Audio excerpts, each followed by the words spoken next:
Tout de suite, Alain Forit reçoit le chanteur Nilda Fernandez, révélé par la chanson Madrid, Madrid.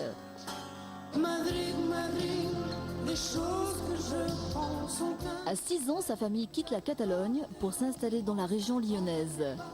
Son père le pousse à jouer de la guitare, il devient musicien et sera élu meilleur espoir masculin, victoire de la musique en 92, et nos fiançailles fera un tabac. Un triomphe qu'il ne cherche pas à reproduire, il va préférer voyager, explorer des univers musicaux différents et parfaire s'y tourner carrément en roulotte. Nilda va passer 5 années en Russie et dans de nombreux pays.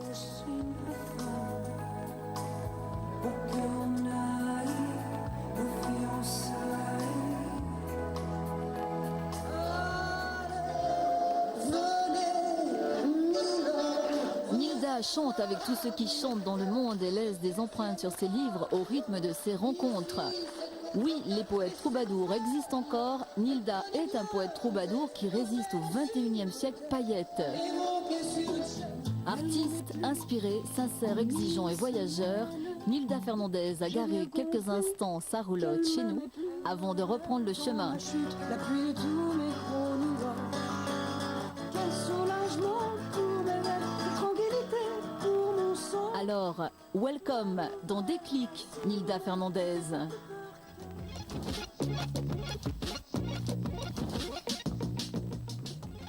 Bonjour à tous, bienvenue dans Déclic. Merci pour votre fidélité et merci à notre invitée d'aujourd'hui, Nilda Fernandez, que je rejoins. Bonjour. Salut.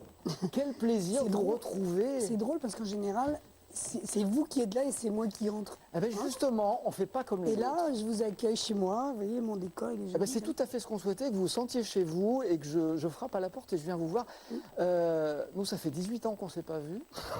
Le temps passe vite.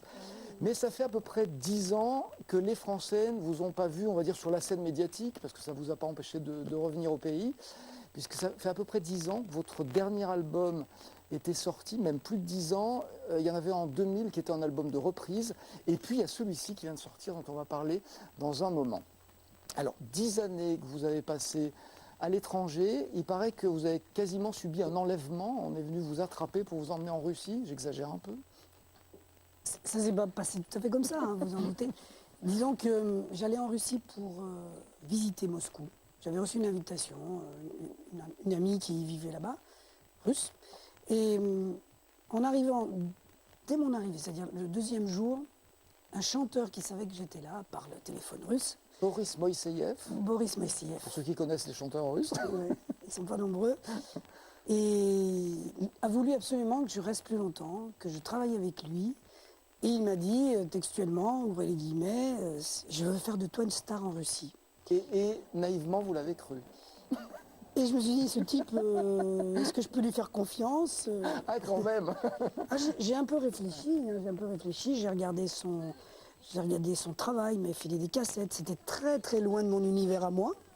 C'était un peu le mélange de l'eau et du feu.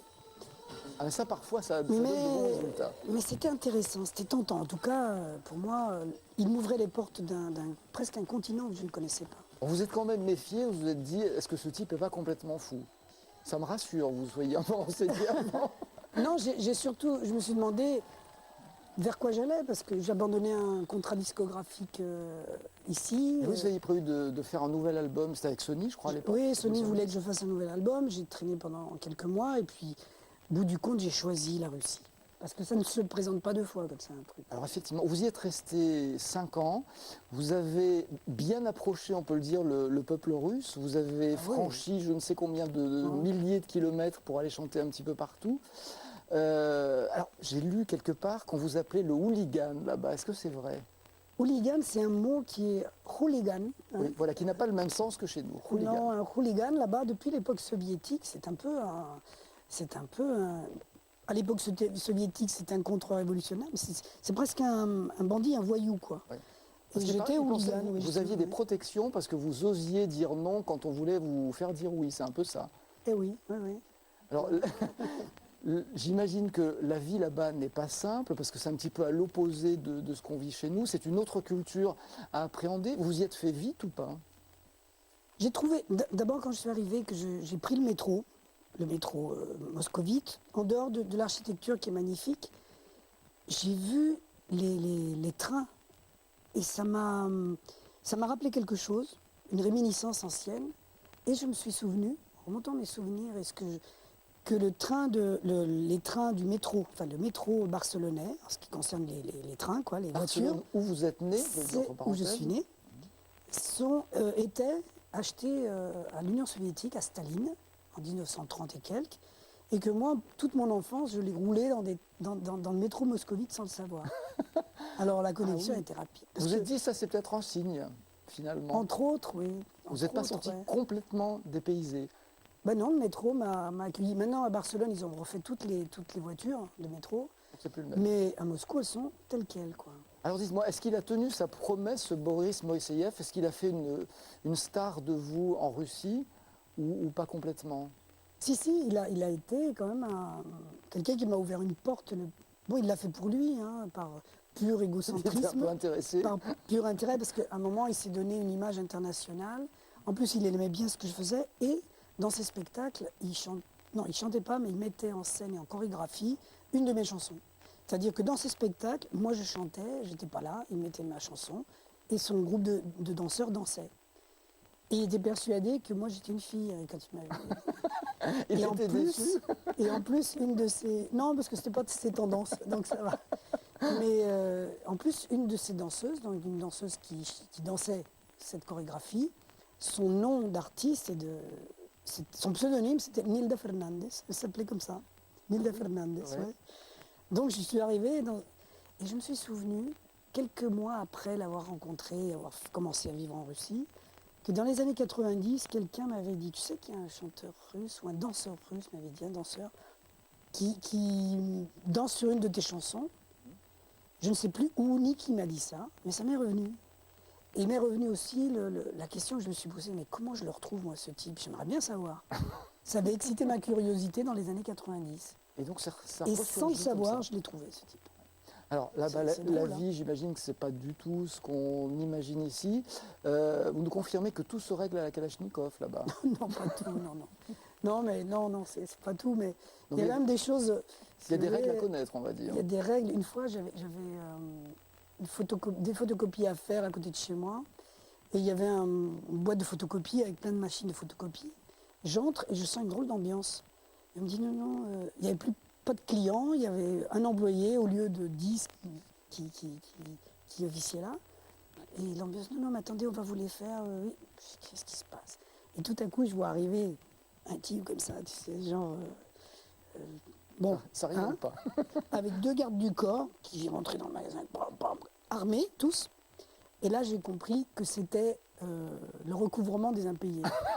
C'est-à-dire que là où en France, tu fais un procès, tu envoies des huissiers, là-bas, ça serait direct, quoi. C'est peut-être C'est-à-dire, plus c'est à moi. c'est Tu m'as pas payé les machines, je les reprends. C'est peut-être plus rapide, mais bon, c'est peut-être contestable aussi. Il paraît que vous alliez acheter vos propres disques au marché noir quand vous en aviez besoin. C'est Oui. vrai? Oui, parce qu'en France, je les avais un peu négligés, mes disques, ils étaient plus du tout en vente. Mais là-bas, tous nos disques étaient au marché pirate, ouais. Tous, mais super bien, hein. Moi j'ai Bien propre, bien fait, ils ressemblaient vraiment aux originaux. rien à reprocher. C'est pas un truc qui vous choque, ça, finalement? Quand on parle en France de ce grand débat sur le piratage, vous vous sentez peu concerné, finalement? Bah, le petit détour russe m'a beaucoup servi. C'est-à-dire que là-bas, le disque n'est pas considéré de la même valeur, ce qui fait que, de la même façon. Ce qui fait que maintenant, le disque, même s'il ne se vend pas, et c'est jamais trop vendu, il y a tellement de pirates, qu'il n'est pas dévalorisé. Ce n'est pas un produit dévalorisé comme en France, où tu as un Pascal Nègre qui, depuis... Patron d'Universal, je patron précise. d'Universal, qui est, je pense, employé pour en finir avec le disque, puisque chaque fois qu'il parle, il perd des acheteurs. Parce qu'on n'a pas...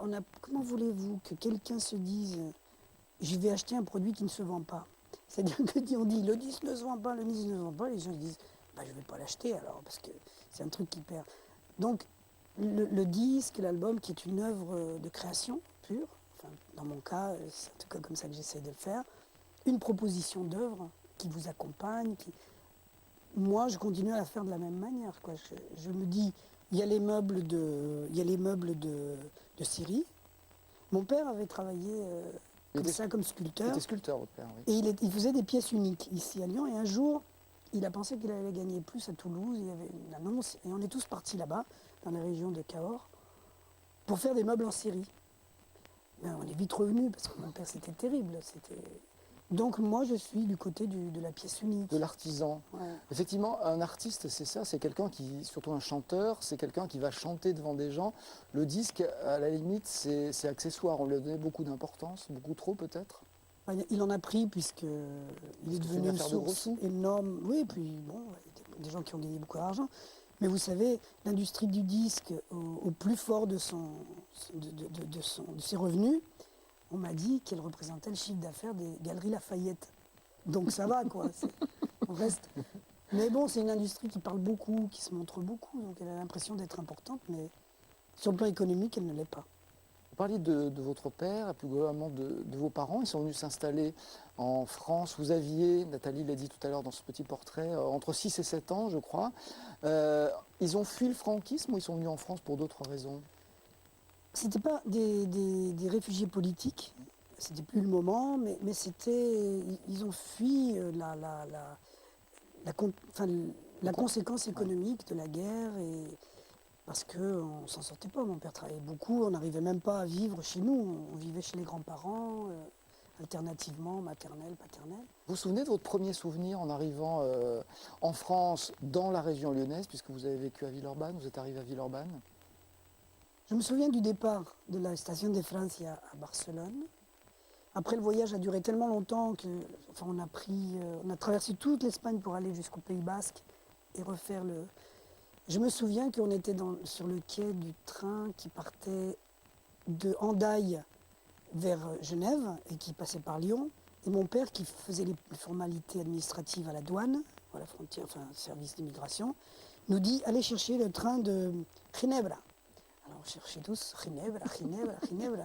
Et moi, ma première traduction, ça a été de dire, mais peut-être, j'ai dit en espagnol, tal vez c'est la Geneve. J'ai vu Geneve et j'ai dit à la famille, voilà, ça doit être Genève, Ginebra. Donc je me souviens de ce petit épisode-là, l'arrivée à Lyon. Ça a été difficile, la vie en France pour un petit garçon de 6-7 ans, quand on arrive d'Espagne? Pas du tout. Ça s'est bien passé? Pas du tout. J'étais émerveillée par plein de choses. Bon, on n'avait pas les WC dans la maison comme dans la maison de mes grands-parents. Ils étaient dans le jardin. La cabane au fond du jardin. C'était pas un trou, mais on avait le robinet d'eau qui était commun à toute la rue, à l'extérieur. Et puis on avait des voisins, on avait un voisin, on l'appelait El del Château, celui du château, parce qu'en fait c'est un espagnol comme nous, mais il agrandissait sa maison sans arrêt. Il rajoutait une pièce. Et c'était des maisons faites avec les matériaux, mais super quoi. Nous on avait une petite maison de 2 pièces. Alors vous aviez vécu 6-7 ans en Espagne, vous êtes venu en France. Il paraît que vos parents ne vous ont pas fait de la pub pour l'Espagne, donc si vous y êtes retourné et si vous avez, j'imagine, un amour pour ce pays, c'est parce que ça a été volontaire. Vous avez eu la curiosité d'y retourner. Vous avez enseigné l'espagnol d'ailleurs. C'est très juste. Disons que mes parents ont voulu nous enraciner. C'est cette question des racines qui est récurrente dans les questions qu'on me pose. Vous ne me la posez pas, mais je vais me la poser. C'est que... Elle venait après. Moi, je me suis aperçue que mes parents nous ont enracinés. Vraiment en France. Ils ont dit, on est là, on va s'enraciner. Et 2 ans après être arrivés dans ce quartier où il n'y avait que des Espagnols, ou à la boulangerie, à l'épicerie, pas vraiment la meilleure façon de s'enraciner, ça. Absolument. Ils sont partis à Caluire. Ils nous ont trouvé, un HLM, un HLM, imaginez, c'était 2 allées de 4 étages, c'était un HLM, où il n'y avait que des familles françaises. Il y avait les Drevet, les Grégo, les Corbelin, tout ça, ça ne sonne pas très émigré. Et nous, on vivait là-dedans, avec des Français, donc du coup, ma mère a appris le français. Et on s'est enracinés. Moi, je trouve que mes parents ont eu l'intelligence de ne pas nous maintenir dans une ambiance espagnole reconstituée. Et j'ai aimé l'Espagne autrement que comme une douleur de quelque chose qu'on a quitté et où on doit revenir sans arrêt. J'ai aimé l'Espagne par choix après. Ouais. Voilà, ce que vous a permis de vous réapproprier quelque chose qui vous appartenait quelque part. Moi, je passerai des heures à raconter votre vie parce qu'elle est passionnante et surtout tous ces voyages. Alors, il y a eu les 5 ans en Russie, il y a eu 5 autres années un petit peu partout, à Cuba, Amérique du Sud surtout. Ça, c'était avant Oui. la Russie. Oui. Avant la Russie, surtout l'Argentine et surtout Buenos Aires. Donc, parce que Buenos Aires, c'est en Argentine. C'est pas au Brésil. C'est pas une ville avec des palmiers. C'est une ville qui est aux antipodes, donc qui a un climat un peu comme le nôtre. Et donc, vous revenez de tous ces pays avec... Alors, vous ne l'avez pas écrit hier, cet album. C'est un emmagasinement, si je peux dire, de plein de choses comme ça, de tous ces voyages. Et il s'appelle Ti Amo. Alors, le Bravo. titre, il est à l'intérieur. Bravo, c'est pas Ti amo. Non, Ti Amo. C'est des accents en Italie. Parce qu'il a été enregistré à Gênes pour ce qui est des instruments. Je crois que les voix ont été faites à Paris. Qui est un très bel album. Qui est d'une Nilda Fernandez, c'est-à-dire qu'on trouve plein d'influences. Bon, il y a votre voix au timbre si particulier qu'on adore, et puis il y a toutes ces influences avec des instruments qu'on n'oserait pas mélanger, avec ces styles qu'on n'oserait pas mélanger, qui fait que c'est d'une Nilda Fernandez. Donc un très bel album. Je ne sais pas si on en a quelques petites notes. Je les entends, regardez. J'entraînerai dans ma chute la pluie de tous mes gros nuages. Quel soulagement pour mes rêves, quelle tranquillité pour mon sang. La nouvelle racine humaine ne fait pas plus peur qu'un géant. Elle ne m'est plus en 1000 semaines. J'ai bien compris qu'elle m'aimait plus. Ça viendra sûrement un jour, je reviendrai. Place de la Concorde, de la Révolution d'octobre. Je vous oublierai sûrement un jour, je vous oublierai. Ça faut pas le mettre Voilà. parce que Quand je dis c'est le nouvel album, c'est ce qu'il y avait entre les deux extraits où on vous voit avec une belle chemise à carreaux jaune. C'est ça? et qu'est-ce que vous voulez dire? Non, parce que l'album c'est pas ça. Moi, l'album c'est Voilà. C'est ce qu'il y avait entre les deux. Il y avait un petit passage. oui, j'enregistrais. Alors ça, c'est là. la grande difficulté d'aujourd'hui, c'est quand on n'a pas des images, et les images, ça demande la production, il faut les faire, eh ben, c'est dur de parler de son travail. Donc ce qu'on fait dans ce cas-là, bon, on achète l'album. Je peux vous donner on un va petit voir scoop, l'artiste. je peux vous donner un Oui, petit dites-moi. scoop que j'ai mis sur Internet, un clip que j'ai réalisé moi-même et filmé moi-même. Parce que pendant que j'étais dans le studio à Gênes, j'avais un petit appareil photo, assez rudimentaire, mais numérique. Et j'ai filmé beaucoup de choses, dont moi, dans mon ombre. Après, je suis allée à Séville, j'ai filmé Séville, mon ombre à Séville. J'ai filmé beaucoup de choses et je les ai montées. Et j'ai monté une chanson, Plage de l'Atlantique. Donc sur Internet, si vous voulez aller voir Plage de l'Atlantique. Il y a un vrai tube, hein, c'est la chanson. Bon, la numéro 2, il y a un petit prélude qui est amusant, on entend des vagues. Vous avez rajouté des petits sons comme ça, il y a une fanfare à la fin du disque. C'est un très bel album. Si on veut vous voir sur scène, il y a une date dans la région, c'est le 24 avril, c'est à Langeac, c'est dans le Puy-de-Dôme. La question qui tue, allez, c'est parti tout de suite.